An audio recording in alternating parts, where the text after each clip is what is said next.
Assalamualaikum warahmatullahi wabarakatuh. Kami dari kelompok 6 izin memperkenalkan diri. Saya Andre Mardika dengan NPM 232111222. Saya Ryan Prediksi Nabila dengan NPM 232111459. Saya Jessica Maudi dengan NPM 232111292. Saya Desta Arliana dengan NPM 23211081. Saya Vanessa Yuniska Febriana dengan NPM 23211221. Selamat menyaksikan video kelompok kami. Halo, selamat pagi Kak. Terima kasih sudah meluangkan waktunya untuk kami. Kami dari kampus Universitas Bandar Lampung. Pada kesempatan ini kami akan melakukan wawancara untuk membahas seputar perbankan secara umum. Semoga diskusi kita dapat berjalan dengan santai dan bermanfaat ya Kak. Sebelumnya boleh Kakak memperkenalkan diri dulu, nama Kakak siapa? Boleh, aku Syifa, aku pegawai dari salah satu bank di daerah Lampung. Aku sendiri kerja di bank ini baru sih sekitar 4 bulanan. Jadi aku kemarin tuh lulus di jurusan ekonomi Universitas Lampung. Jadi lulus sekitar 3 bulan, alhamdulillah dapat kerja di salah satu bank dan aku di bagian frontliner. Frontliner. Berarti kayak customer service teller. Customer service, iya, teller iya. Untuk kakak sendiri, kakak itu punya rekening di bank mana aja? Di bank mana aja sih?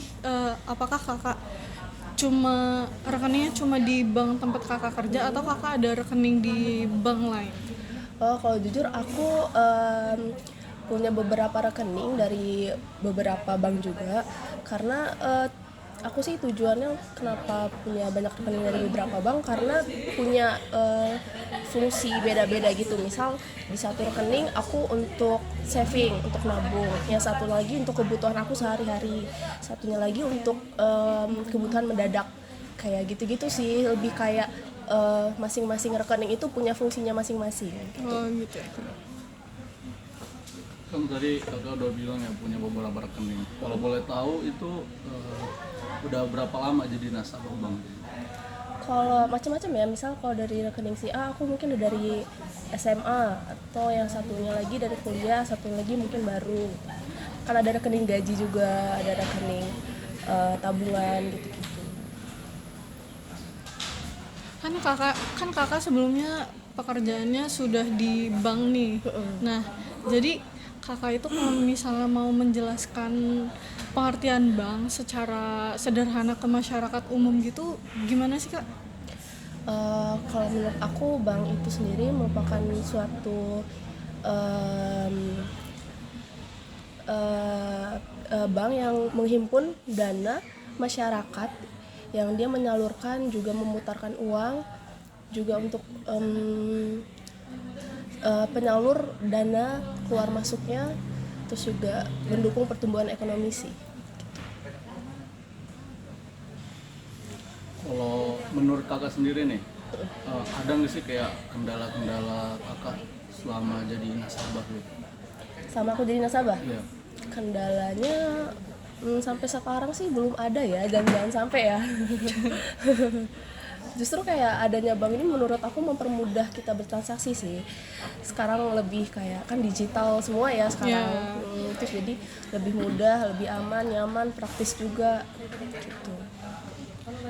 Kalau menurut kakak, kenapa sih masyarakat itu perlu nabung atau nyimpen uangnya di bank gitu? Ada alasannya nggak? Menurut aku perlu sih, karena di zaman sekarang kayaknya udah pada digital itu udah pada canggih-canggih ya. Terus juga nabung di bank itu lebih aman karena kan kalau di bank tersendiri punya sistem keamanan yang udah berlapis-lapis ya. Jadi tidak mungkin untuk mudah dibobol orang, dicuri orang gitu. Jadi lebih aman kita menabung uang di bank sih sebenarnya daripada kita nyimpan sendiri. Takutnya kan ada orang yang tidak yang ada niatan jahat atau gimana gitu. Kalau di bank kan pasti lebih aman sih. Iya betul. Tadi kan kakak ngejelasin kayak tentang fungsinya bank ya buat di masyarakat. Nah, kalau menurut kakak nih, gimana sih buat ngedukasi masyarakat biar lebih paham tentang apa supaya uangnya itu bisa ditabung ke bank gitu. Karena kan kadang masyarakat itu ada yang pemikirannya kayak masih ngapain kita nabung di bank, kan lebih baik simpan aja di rumah, lebih aman. Nah itu gimana tuh? Kadang ada nasabah yang primitif ya Mas Ian ya. Jadi solusinya ya kita edukasi secara jelas, pelan-pelan juga bahwasanya kalau bank itu suatu lembaga yang bisa menghimpun dana secara aman dan juga bisa menghasilkan bunga juga, kan bisa menguntungkan nasabah juga ya, karena kan ada beberapa produk di bank itu yang ada bunganya, yang ada bagi hasil lah ya ibaratnya gitu, beberapa persennya gitu. Jadi kita edukasi, kita kasih keuntungannya apa aja, kita kasih kelebihannya menabung di bank itu apa aja, itu sih, dan secara terus menerus sih, konsistensi gitu. Kalau menurut kakak sendiri ada nggak sih faktor yang mempengaruhi seseorang itu buat memilih bank itu gitu? Misalnya dia mau nyimpan uang nih, tapi dia masih bingung mau di bank mana gitu. Biasanya faktor-faktor kayak gitu, jadi masing-masing bank itu kan punya produk unggulan ya, punya produk-produk unggulan tersendiri ya. Misalnya satu ada produk tabungan yang bunganya sekian persen, yang satunya sekian persen, tapi ada biaya administrasinya sekian persen gitu kan. Itu juga beda-beda dan tergantung kebutuhan nasabahnya gitu. Dan ya biasanya juga ada produk yang untuk nasabah menengah ke bawah, ada juga untuk yang menengah ke atas. Ya balik lagi itu tergantung kebutuhan nasabah dan preventif nasabahnya sendiri ya. Kalau dari kan tadi kalau saya nanya itu tentang kakak jadi nasabah nih. Kalau dari segi pekerjaan, menurut kakak itu gimana sih bank tuh nentuin kualitas buat pelayanannya kepada nasabah? Karena kan kalau kita lihat kayak di media sosial gitu kan, yang terkenal dengan pelayanan yang baik itu kan cuma BCA dibanding bank-bank milik pemerintah. Itu gimana kak? Kalau menurut aku semua bank itu pasti punya punya tujuan konsumtifnya ya, maksudnya kalau BCA kan rata-rata nasabahnya tuh yang menengah ke atas. Kalau sedangkan bank pemerintah itu dia mayoritas ya untuk masyarakat ya sampai pelosok-pelosok pun ada gitu. Jadi kita pun sebagai pegawai bank harus bisa melayani nasabah sesuai dengan kondisi, sesuai dengan kebutuhan, dan sesuai dengan di mana kita kerja gitu kan. Biasanya di mana kita kerja tuh beda-beda ya, lingkungannya, nasabahnya, orang-orangnya gimana. Itu juga sih tergantung kitanya juga gimana beradaptasi ke lingkungannya dan tetap sesuai dengan SOP, juga sesuai dengan tata tertib sebagai pegawai bank sih. Nggak ada yang dibeda-bedakan, nggak ada yang semuanya sama rata, tergantung dengan siapa kita berbicaranya juga gitu. Kalau menurut kakak, apa sih kendala terbesar masyarakat dalam memahami perbankan? Kan masyarakat masih ada yang di pelosok-pelosok, yang jauh dari informasi segala macam. Nah itu kira-kira apa aja ya kendalanya selain masyarakat yang itu? Kebetulan aku kan kerjanya di lumayan pelosok nih. Oh iya. Di Lampung, tapi lumayan agak pelosok. Lumayan agak tantangan sih, Challenging banget. Itu biasanya ada di nasabahnya yang itu tadi, yang mungkin masih sedikit primitif, yang masih menganggap kalau ada kabar-kabar sedikit yang kurang nggak enak kok. Misal bank ini dibobol bla bla bla bla, itu mereka kayak pada ketakutan, pada kayak pengen udah tutup aja rekeningnya, udah aku mau ngambil uangnya semuanya duluan gitu-gitu. Cuman kan kita balik lagi, nggak semuanya itu hanya ya ibaratnya 0,0001% per 100 lah ya, kayak karena bank itu tuh semuanya punya keamanan berlapis-lapis, ada double authentication, ada semua lah pokoknya. Dan itu tadi ya kita edukasi pelan-pelan, kita kasih tahu ke nasabahnya kalau hal tersebut itu tidak mungkin terjadi kecuali nasabah itu sendiri yang memberikan data kepada orang lain, mungkin secara nggak langsung ya, secara nggak sengaja, entah mungkin ada orang yang iseng nanyain data dia, tapi karena bapak itu merasa ya terbohongi lah ya, jadi dia kasih semua data dia, padahal itu tuh ya indikasi kalau misalkan mau dibobol gitu. Itu tadi, asal kita selalu menjaga kerahasiaan data perbankan kita, selalu menjaga username, password, kode OTP juga jangan disebarkan kemana-mana, karena kan itu termasuk salah satu kerahasiaan data perbankan kita gitu. Jangan sampai ke orang lain, cukup kita sendiri aja yang tahu.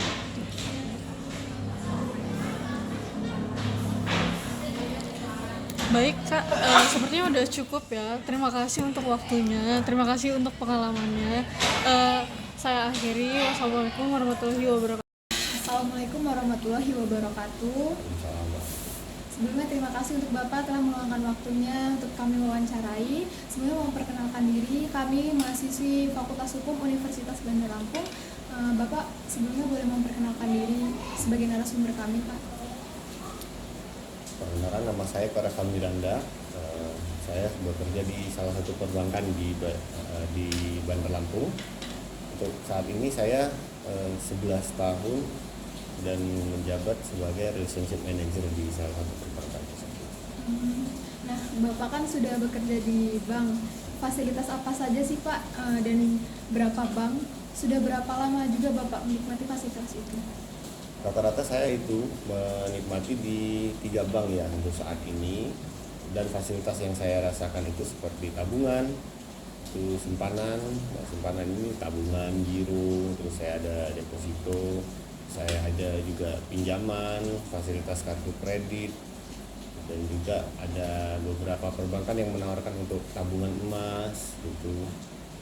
Dan juga selain itu juga banyak lagi ya yang sebenarnya bisa saya jelaskan, namun ada di perbankan satu punya, yang satu lagi enggak. Dan rata-rata itu udah 11 sampai 13 tahun saya nikmati. Nah, terus bank seperti apa sih Pak yang nyaman dan aman untuk transaksi menurut Bapak? Oke. Bank yang nyaman untuk kita melakukan transaksi itu yang pertama, keamanan data kita itu terjamin atau tidak. Rata-rata perbankan kan yang sudah gede itu kan data kita, terus keamanan keuangan kita kan dijamin oleh LPS ya. Di samping itu juga selain keamanan data, kita nyaman kalau seandainya perbankan itu memberikan fasilitas-fasilitas yang lengkap untuk memenuhi kebutuhan kita. Misal kita butuhnya untuk nabung, ya kita menyimpan di perbankan apa. Nanti akan kita pikirkan suku bunga yang bagus yang mana nih. Kita bandingin, mereka mampu memberikan suku bunga seperti apa.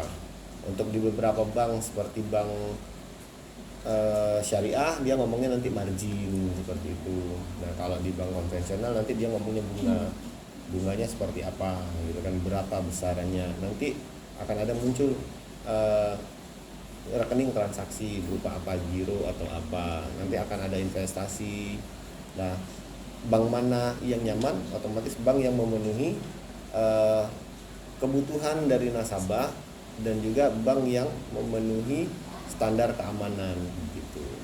Lalu Pak, kendala perbankan apa yang pernah dialami selama Bapak menjadi nasabah? Kendala yang saya alami dan juga saya rasa dialami oleh banyak nasabah ya, itu yang pertama itu paling sering terjadi adalah salah transfer. Salah transfer, terus merasakan antrian yang begitu panjang, dan juga gangguan jaringan. Terus terkadang ada yang namanya itu pihak eksternal, namun itu juga menjadi salah satu permasalahan di perbankan adalah penipuan, skimming, dan lain-lain. Itu menjadi kendala yang sangat meresahkan bagi para nasabah. Nah, terus dari kendala yang Bapak sebutkan tadi, kira-kira seperti apa cara penyelesaiannya? Kalau untuk penyelesaiannya, kalau dari sisi nasabah, pertama nasabah itu harus lebih smart ya, lebih smart. Jadi dalam artian ketika menemui permasalahan tersebut, nasabah itu harus mampu Yang pertama melakukan pelaporan di real time waktu itu juga. Apa yang akan digunakan? Yang pertama call center, yang kedua website, yang ketiga biasanya dia punya email, terus juga ada bisa lewat beberapa media sosial. Nah, perbankan memiliki layanan seperti itu. Kalau untuk penyelesaiannya dari segi non real time atau ketika malam kan nggak ada layanan bank, berarti kan harus besoknya kita bisa langsung datang ke bank terkait untuk melapor kendala apa yang telah kita hadapin malam tadi atau waktu-waktu sebelumnya. Tapi kalau dalam jam kerja kita bisa langsung melapor, kita bisa langsung datang ke perbankan dan akan langsung diselesaikan oleh frontlinernya, kan langsung selesai gitu. Lalu Pak, menurut Bapak, apakah masyarakat saat ini sudah cukup teredukasi terkait perbankan? Secara umum, perbankan sudah sangat teredukasi oleh masyarakat.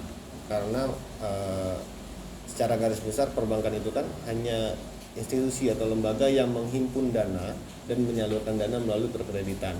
Secara garis besar itu saya rasa sudah teredukasi oleh masyarakat.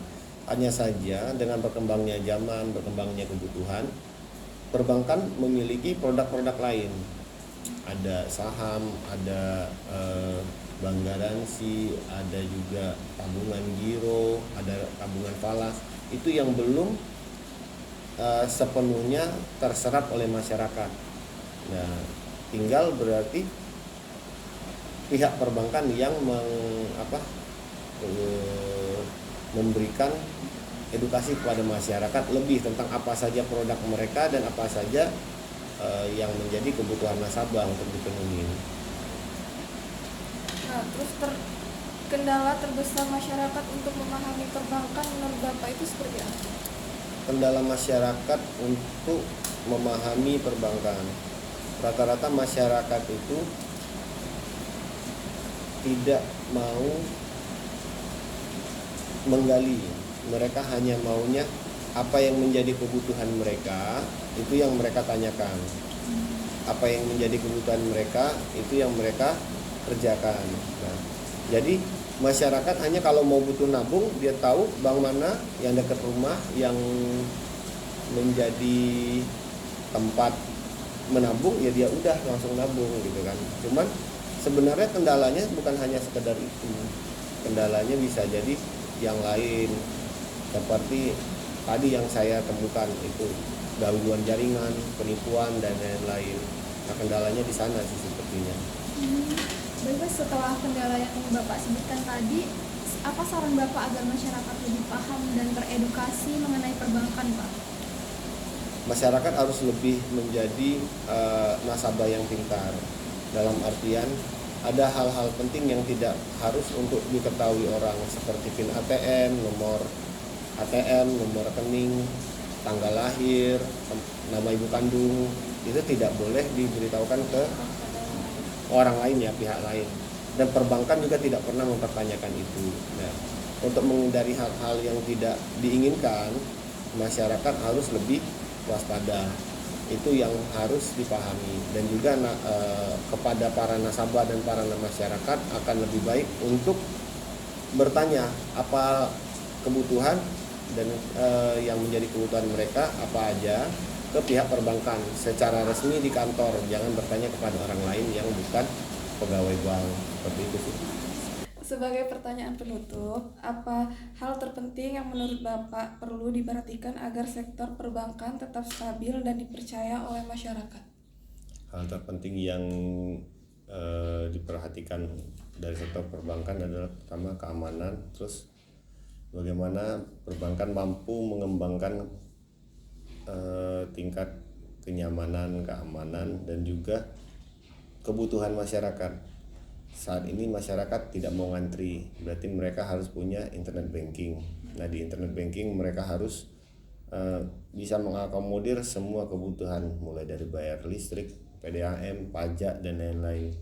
Otomatis sekarang perbankan harus tetap menjaga keamanan dan kenyamanannya, dan juga harus semua aktivitas perbankan mampu dilakukan, tidak harus ke perbankan, tidak harus datang ke kantor, dari tidur, dari kamar, mereka bisa untuk melakukan transaksi perbankan, transaksi baik itu transaksional maupun juga pengiriman data dan lain-lain. Seperti itu sih yang harusnya perbankan jaga dan kembangkan. Mungkin cukup sekian Pak pertanyaan dari kami. Sekali lagi kami ucapkan terima kasih ya Pak telah mau meluangkan waktunya untuk wawancara kami. Jadi kami tutup. Wassalamualaikum warahmatullahi wabarakatuh. Waalaikumsalam warahmatullahi wabarakatuh. Baik, selamat pagi semuanya. Kami dari mahasiswa UBL Fakultas Hukum, mata kuliah Hukum Perbankan. Pada saat hari ini kami bersama salah satu narasumber ketiga yang akan mau mewawancarai tentang hukum perbankan. Sebelumnya, selamat pagi Pak. Selamat pagi. Bisa diperkenalkan dirinya sedikit Pak? Saya Syafruddin, ya, nama lengkapnya Syafruddin Yusuf.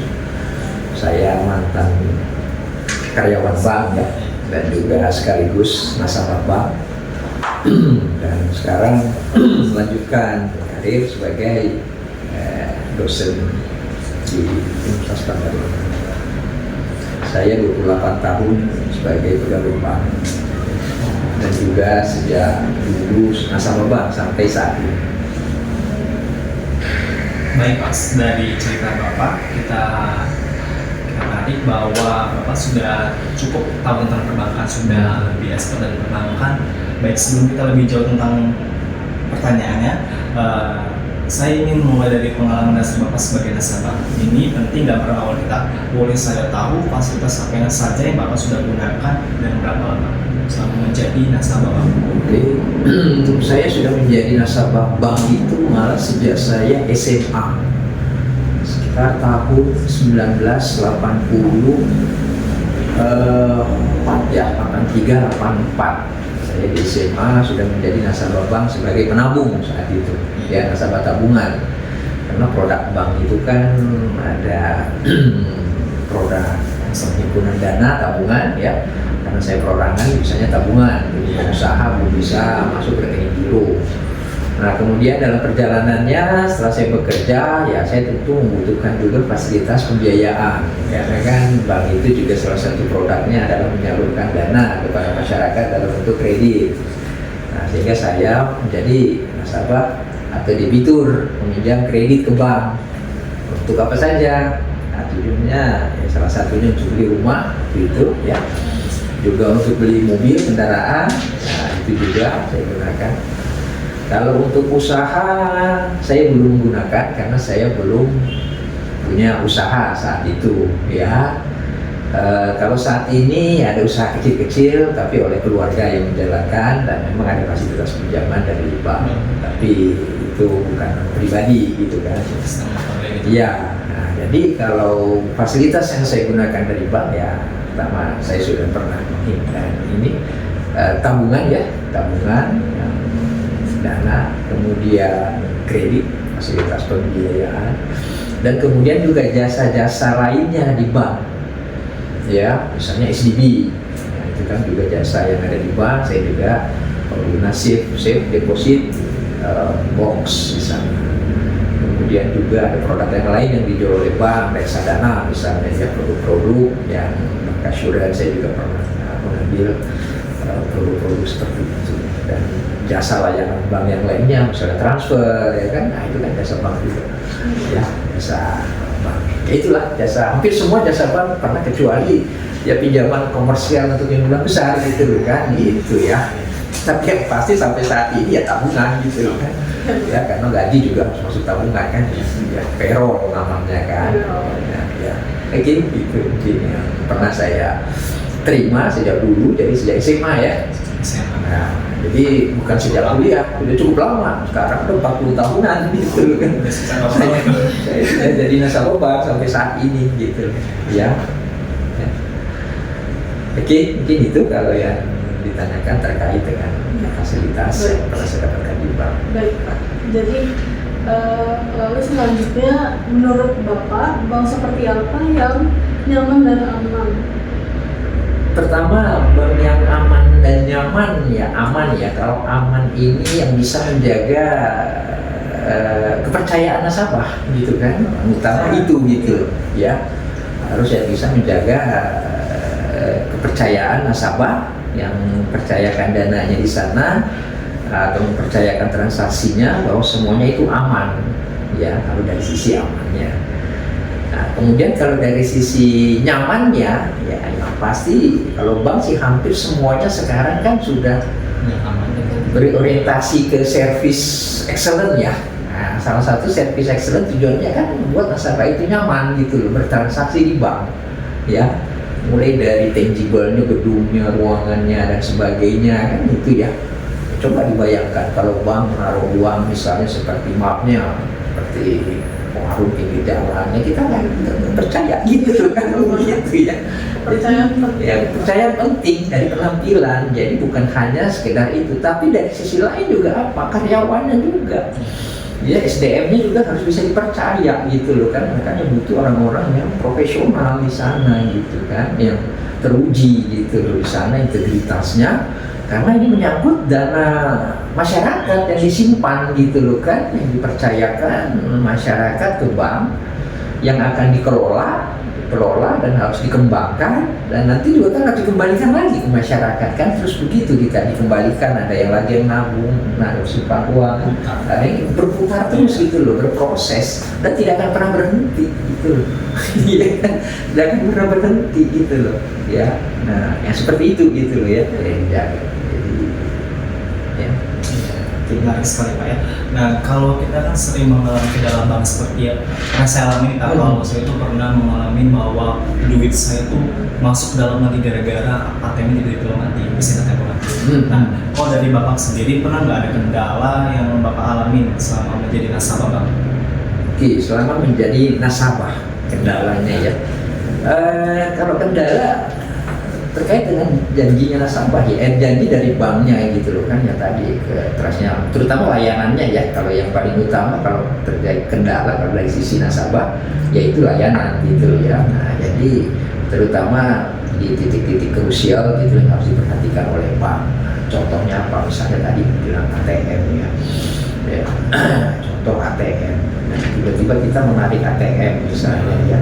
Nah, terbayang nggak oleh kita ATM itu misalnya pernah ya kejadian ya, ATM-nya di rumah sakit ya, dan ada keluarga kita masuk rumah sakit ya, dan membutuhkan pengobatan yang cepat, penanganannya, dan dibutuhkan deposit biasanya kan, ada yang membutuhkan deposit ya untuk operasi gitu.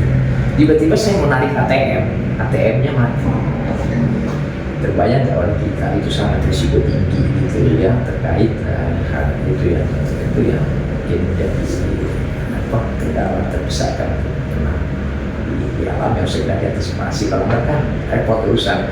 Padahal kita percaya kan bahwa kita tariknya gampang gitu loh kan, di mana aja bisa kita tarik. Nah tapi pada saat sangat dibutuhkan, kecuali kalau mau beli bakso nggak bisa ditarik ya nggak apa-apa gitu loh kan, masih bisa nanti gitu loh. Tapi ini mau operasi ya kan, begitu mau ditarik nggak bisa kan begitu ya. Jadi ini harus menjadi perhatian gitu loh kita ya, sehingga karena pernah mengalami itu, sehingga waktu saya juga di bank ya, saya sangat memperhatikan critical point yang seperti ini gitu loh kan, harus kita perhatikan. Bahkan itu uptime-nya istilahnya itu harus kita jaga. Kalau saya sih untuk di tempat-tempat yang vital seperti itu, kalau bisa 99% ya, 99,1% itu Tuhan lah ya gitu. Itu nggak boleh mati gitu loh, harus dijaga terus, begitu mati langsung gitu loh ya, karena menyangkut layanan ke masyarakat gitu loh kan gitu. Ya sama juga misalnya Anda mau bayar SPP kan gitu loh ya, pakai mobile banking ya, tiba-tiba mobile bankingnya, nah saya juga pernah begitu kan, krusial ada yang harus dibayar, tiba-tiba ada yang nggak bisa kan. Nah jadi hal-hal yang seperti ini kan menjadi kendala di masalah bagi kita, dan ini harus diperhatikan oleh bank, dan kita bersyukur sekarang ya bank-bank juga berlomba-lomba memberikan layanan terbaik ya. Karena kalau tidak ya persaingan kan akan jalan terus gitu loh, kompetisi kan jalan ya. Nah, nasabah akan memilih yang tadi, yang aman, nyaman, yang memang bisa memenuhi kebutuhan transaksinya gitu kan gitu. Ya, itu kendala-kendalanya ya. Nah itu kalau dari karyawan, kalau dari pegawai bank ya, pernah juga apa kendalanya, masalahnya penyaluran kredit misalnya macet, nah gitu, bermasalah gitu kan. bermasalah, ya, tapi kita ya tetap analisis kan kenapa masalahnya, apa penyebabnya, apakah penyebabnya memang kondisi ya force major atau kendala bisnisnya atau memang kendala orangnya gitu loh kan masalah ya. Nah, apakah kelalaian atau kesengajaan atau nah itu juga jadi masalah ya, terutama di perbankan ya karena risiko yang melekat kan kredit bermasalah ya, namanya non performing loan gitu. Ya. Baik, Pak. Oke. Sebelumnya Bapak kan sudah ada pengalaman di perbankan Iya. 28 tahun. Menurut Bapak, apakah masyarakat saat ini sudah cukup teredukasi tentang perbankan? Oke, sebagian besar sudah menurut saya, tapi masih banyak juga masyarakat yang belum ya, masih banyak yang belum teredukasi ya. Karena saya ngeliat sendiri misalnya sektor UMKM yang belum sepenuhnya punya eligible untuk ke bank ya, istilahnya kita bankable ya, bankable. Nah ini kan perlu kita edukasi agar mereka paham apa sih yang dibutuhkan oleh perbankan, dan dari sisi perbankan juga begitu gitu kan, harus bisa mengetahui apa kelemahan ya atau hal-hal yang perlu ditingkatkan. Jadi bank itu juga kalau bisa mengedukasi juga nasabah dengan, dan sekarang sudah lakukan ya, sudah ada istilah literasi keuangan, dan bahkan sekarang pejabat bank juga harus turun ke masyarakat, turun untuk memberikan edukasi yang mulai dari direksi sampai level tertentu, turun ke masyarakat untuk memberikan literasi tentang keuangan dan perbankan. Dan harapan kita akan lebih banyak nanti masyarakat yang teredukasi ya, karena kalau sudah teredukasi kan memudahkan transaksi begitu kan. Dan sekarang saya lihat cukup masif juga ya sekarang kalau saat ini yang sudah masuk ke ekosistem perbankan, apalagi dengan keluar kris ya. Iya. Tahu kris? Tahu. Ya kan? Sampai penjual cireng, tukang parkir aja, tukang parkir sudah pakai kris gitu loh. Nah, kalau kris berarti kan dia punya rekening kan? Nah, berarti kan sudah jadi nasabah bank, yang dimana zaman dulu menurut saya ini susah untuk akses ke bank gitu loh kan, mungkin mereka juga nggak membutuhkan bank gitu. Tapi sekarang bagaimana caranya dengan menciptakan kebutuhan, jadi mereka merasa butuh sehingga mereka kan langsung otomatis menjadi nasabah bank. Dan harapan kita ya ini kan nanti diinikan lagi, disampaikan lagi ke teman-temannya yang lain, ke keluarganya, tetangganya dan sebagainya yang punya bisnis atau yang punya usaha apa ya, kita mulai dari hal yang kecil. Karena kalau untuk kalangan saudara kita yang seperti itu kan ya mulai dari kris lah, menabung dulu gitu kan. Tapi nggak tertutup kemungkinan kan mereka jadi pengusaha nantinya gitu loh kan, ya, memanfaatkan fasilitas dari bank gitu. Nah inilah perannya kita ya semua ya, peran dari bank, dari kampus, dari masyarakat yang lain juga, mungkin nasabah-nasabah juga yang lain, untuk memberikan informasi pentingnya kita ya menjadi nasabah bank gitu kan. Gitu. Ini kan sudah nasabah bank semua kan? Iya Pak, sudah Pak. Karena dari SPP juga lewat bank gitu. Tapi masih banyak sih yang di daerah-daerah, mungkin apalagi kita kalau di Lampung khususnya, banyak daerah-daerah pelosok terpencil yang belum akses perbankan. Karena ini juga kan harus didukung dengan teknologi kan sekarang ya, kris kan. Kalaupun mau kris tapi nggak ada sinyal kan nggak bisa. Iya kan, kendalanya. Jadi sekarang ya dari semua aspek, dari ekosistem perbankan ya, termasuk dari telkom dan sebagainya ya, penyedia jaringan itu kan juga jadi bagian dari ekosistem yang mendukung gitu loh ya, kelangsungan maksudnya untuk mempermudah transaksi perbankan gitu loh kan, mensupport perbankan gitu. Ya, termasuk mahasiswa agent of change gitu loh, agen perubahan gitu ya, memberikan edukasi gitu kan ya, ke masyarakat. Ya itu saya dari SMA aja sudah nabung gitu. Karena dulu gara-garanya ikut cerdas cermat, juara, dapat hadiah 5.000 rupiah, hadiahnya tabungan gitu. SMA otomatis langsung buka tabungan sampai sekarang karena udah terbiasa akhirnya nabung terus. Jadi menarik sekali pembahasannya. Pak, kalau saya sendiri kan saya pernah mengalami ketika pembayaran kris kan. Kalau pembayaran kris sekarang terkadang di beberapa toko menambahkan 1.000 dari harga aslinya. Itu kan menjadi kendala bagi masyarakat yang belum teredukasi. Iya. Nah, menurut Bapak apakah ada kendala lain selain yang saya sebutkan tadi terbesar menjadi masyarakat itu memahami keseluruhan perbankan, dan bagaimana juga dari sektor perbankannya sendiri untuk supaya masyarakat itu lebih teredukasi mengenai hal-hal yang kecil banget sekali. Dari sektor sektor perbankan. makanya yakin ya. Nah, kalau yang tadi yang disampaikan ada biaya ya. Nah, pertanyaannya terkait dengan biaya itu kita lihat ada dari dua sisi. Pertama, apakah resmi dari bank atau tidak? Ya, karena pengalaman saya, kalau yang resmi dari bank, it's okay, memang ketentuan dari bank.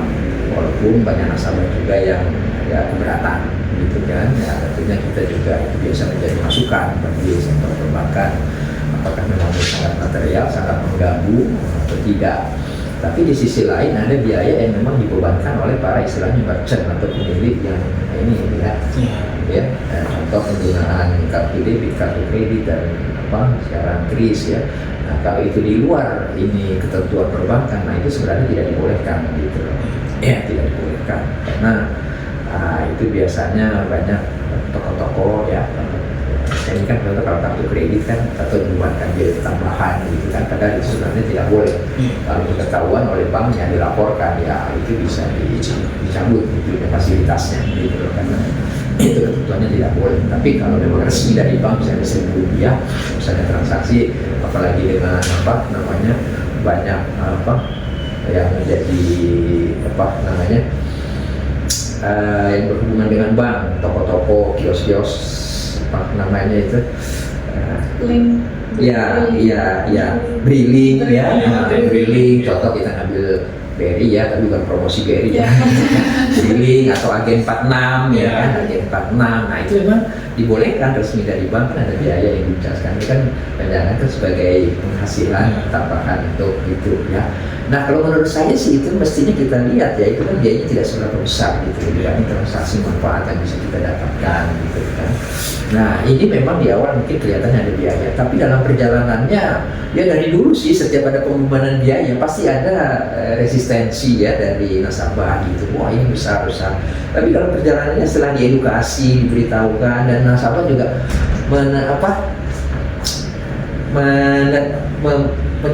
mengalami manfaatnya ya, merasakan manfaatnya. Ya kan kita oke lah 1.000 atau 2.500, Anda ngirim BI Fast begitu kan lebih cepat kan? Ya sambil tidur aja bisa ngirim 2.500 dibanding datang ke bank.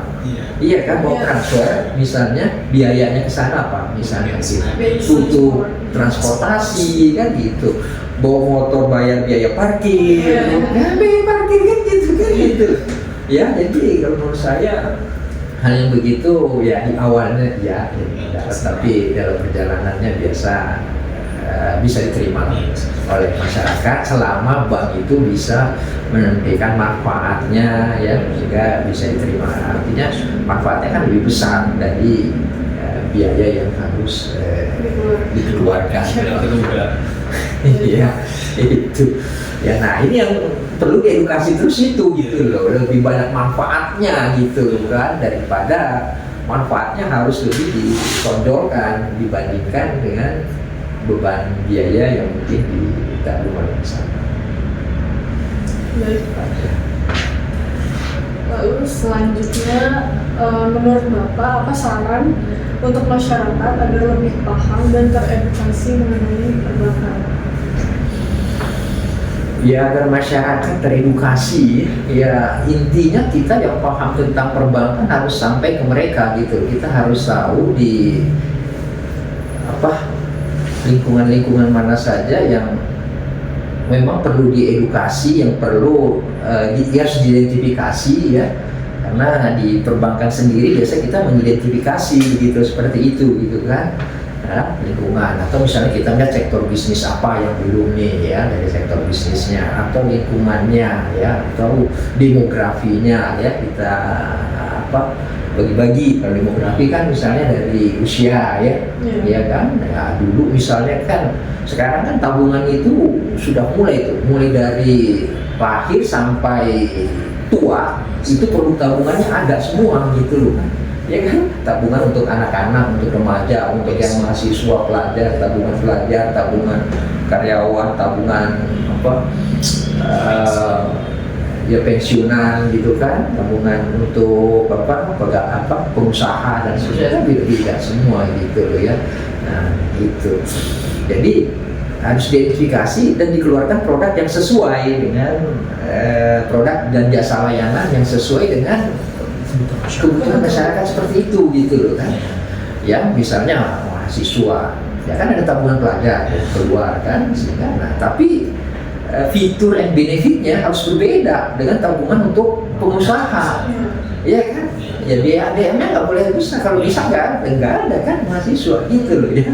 Kan tujuannya kan harus beda gitu loh. Nah jadi trik mengidentifikasi itu harus keluarkan produknya, jasa layanannya seperti apa yang diberikan ya, fitur benefitnya bisa diterima, kemudian disosialisasikan, kemudian dicari di ekosistem. Kita bisa kan bank itu buat suatu ekosistem, hubungannya kemana-mana, nah nanti bisa teridentifikasi, oh ini belum, yang ini belum. Nah disitulah akan diberikan sosialisasi, biasanya edukasi ya. Nah, saya berikan contoh, kalau dulu misalnya ibu-ibu di pasar-pasar itu kan kadang dulu nggak terjangkau tuh sama bank ya. Sekarang itu sudah ada bank yang masuk ke sana gitu loh, karena dia tahu ada kebutuhan. Nah diciptakanlah produknya yang sesuai untuk kebutuhan ibu-ibu pasar, pedagang pasar tradisional ya. Nah itu pasar tradisional, bukan kalau di toko-toko yang di mall-mall ya sudah tahu baik produknya dengan itu gitu loh kan.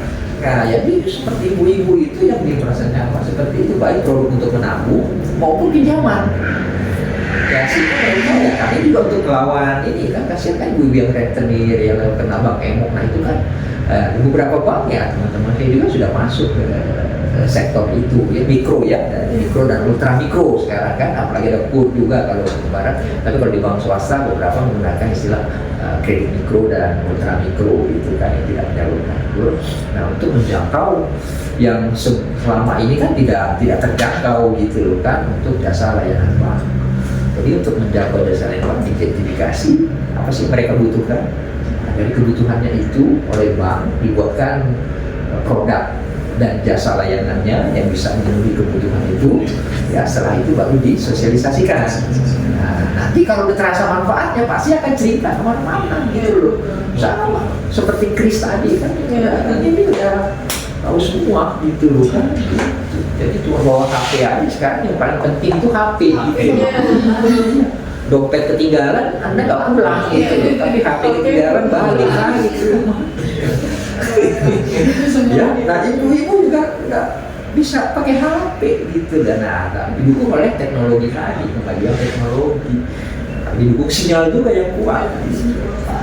Jadi siapa ya itu sih kalau menurut saya ya, ininya ya harus sampai ke proses aksesnya ya, sehingga semua nanti kalau sudah gitu, Indonesia sudah ini semua terjangkau semua oleh layanan jasa dan layanan bank itu kan sangat memudahkan ya, transaksi dan ekonomi kita juga bisa cepat gitu. Baik ya. Sekarang ini sangat bermanfaat nih. Sebagai pertanyaan penutup terakhir nih Pak ya, menurut Bapak sendiri hal apa yang penting agar sektor perbankan ini tetap stabil dan dipercaya oleh masyarakat Pak? Oke, ya ada beberapa hal sih yang harus dijaga ya. Karena kalau kita melihat dulu ya, kan trust ke bank itu sempat menurun, terutama pada saat apa?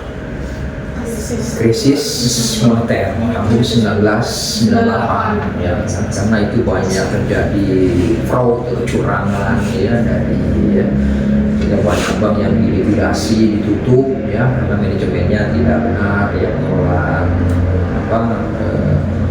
banknya juga banyak yang bermasalah. sehingga banyak sekali bank yang ditutup. Sehingga sekarang dengan Bank Indonesia dan melalui OJK itu kan untuk memperkuat struktur perbankan di Indonesia. Nah, bank sekarang itu kan diwajibkan ya, atau sekarang manajemen risiko. Ya, seluruh pegawai bank itu wajib disertifikasi manajemen risiko, ya pejabat-pejabat bank. Ya, karena ini untuk menjaga kepercayaan masyarakat tadi. Ya, jadi manajemen risikonya. Kemudian banknya juga kalau ketentuan pemerintah ya saat ini ketentuan dari BI dan OJK ya bahwa bank itu juga harus kuat gitu loh. Nah, ditunjukkan dengan apa? Struktur permodalan yang kuat gitu. Jadi nggak seperti dulu, mungkin pernah dengar ya Pakto 88. Nah, belum lahir ya. Pakto 88 pakai Oktober 1988. Ya, tahun 88 itu dengan mudah mendirikan bank. Ya, banknya dengan apa? Modal kalau nggak salah hanya 50 miliar boleh buat bank. Sehingga itu banyak orang mendirikan bank ini, tapi banknya kecil-kecil tapi rapuh. Ya, sehingga sekarang itu disyaratkan modal minimum bank itu berapa? Ya, bisa coba cek nanti. Salah benar saya 3 triliun. Bank yang tidak mencapai 3 triliun harus turun kelas menjadi BPR. Kalau bank umum 3 triliun, nah 3 triliun kan gampang kan? Uang 3 triliun kan? 3 juta kan? Gitu ya. Awalnya berapa itu kan? Nah, 3 triliun permodalannya harus kuat. Kalau kuat modalnya, ya dia kalau ada masalah kerugian atau ada apa, mampu gitu loh untuk menahan masalah yang mungkin kerugian yang mungkin dialami gitu loh, karena modalnya kuat gitu kan. Jadi struktur permodalan yang kuat. Nah, ini juga akan menentukan likuiditas. Namanya likuiditas itu dia punya kecukupan cash untuk transaksi hariannya. Ya tentunya banknya juga harus sehat, karena kalau tidak sehat banyak kredit bermasalah, ya pasti likuiditasnya akan terganggu. Ya, likuiditas itu dia punya dana untuk menutupi kewajiban jangka pendeknya. Ya, misalnya deposito ya siapa Andre deposito misalnya. Begitu deposito 100 juta, kalau depositonya mau ditarik, kata bank, waduh kita nggak punya uang gitu. Nah, langsung kepercayaan nasabah kan langsung hilang, karena kan likuiditasnya kan terganggu kan, nggak punya likuiditas kan. Enggak, kalau kita setiap saat mengambil kan selalu tersedia kan, karena itu bank menjaga likuiditasnya gitu kan. Ya, gitu. Ya, nah yang ini dibarengi dengan kualitas asetnya, yaitu tadi aset itu kan dana yang disalurkan dalam bentuk kredit harus sehat, ya harus lancar, jangan banyak kredit bermasalahnya gitu. Kalau bermasalah kan orang nggak bayar kewajibannya, kalau nggak bayar kewajibannya kan likuiditasnya terganggu gitu. Karena kan bank sisi lain harus bayar kewajiban kan dari para yang menyimpan dana pihak ketiga gitu. Itu ya. Nah kemudian ya sekarang ya bank kan sudah transparan ya, transparansi istilahnya, akuntabilitas. Jadi sekarang laporan ke OJK itu kan bulanan, namanya BBU, laporan bulanan bank umum gitu loh, harus dilaporkan setiap bulan, setiap awal bulan dilaporkan. Jadi apapun yang terjadi dilaporkan untuk transparansi, nah, untuk deteksi dini gitu loh kan, bank mana yang bermasalah atau apa masalahnya bank ini sudah terdeteksi oleh pengawas. Ya, karena sekarang ada pengawasan. Nah, itu juga satu pengawasan yang ketat dari OJK. Nah, kalau dulu kan dari BI, tapi kan belum, ini hanya dari BI satu lagi, sekarang menjadi satu lembaga sendiri dari OJK ya. Nah, jadi lebih diperkuat lagi pengawasan bank. Nah, ini kan menyangkut ekonomi masyarakat kalau bank kan. Karena bank itu sangat regulatif karena menyangkut hajat hidup negara gitu loh. Ya, saya bilang si jantungnya negara. Ya, karena ekonomi masyarakat kan di situ itu terganggu semua negara kita gitu loh kan, sehingga harus diawasi dengan ketat. Kalau saya punya bisnis toko terganggu kan nggak apa-apa juga kan gitu kan, kalau bank ya nggak bisa gitu loh. Ya, nah itu. Tapi untuk bank yang seperti itu harus didukung oleh apa? SDM. Kembali lagi tadi ya, sumber daya manusianya yang harus yang profesional, ya kualitas, integritas yang nomor satu. Karena kepercayaan nasabah, karena kepercayaan itu bukan hanya ke banknya mereknya, tapi ke orangnya yang ada di situ. Ya kalau orangnya nggak bisa dipercaya, orang juga akan, apalagi kan bermasalah di situ gitu loh kan.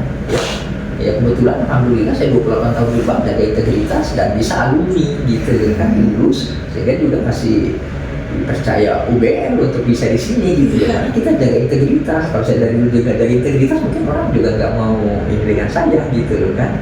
Ya, jadi itu yang utama ya, teman-teman juga di sini ya harus jaga integritas dari sekarang ya, karena modal utama kita dalam bekerja itu adalah integritas. Satu dimanapun itu kita berada, jadi karyawan itu integritas, profesional, ahli di bidangnya, punya pengetahuan dan wawasan ya kan.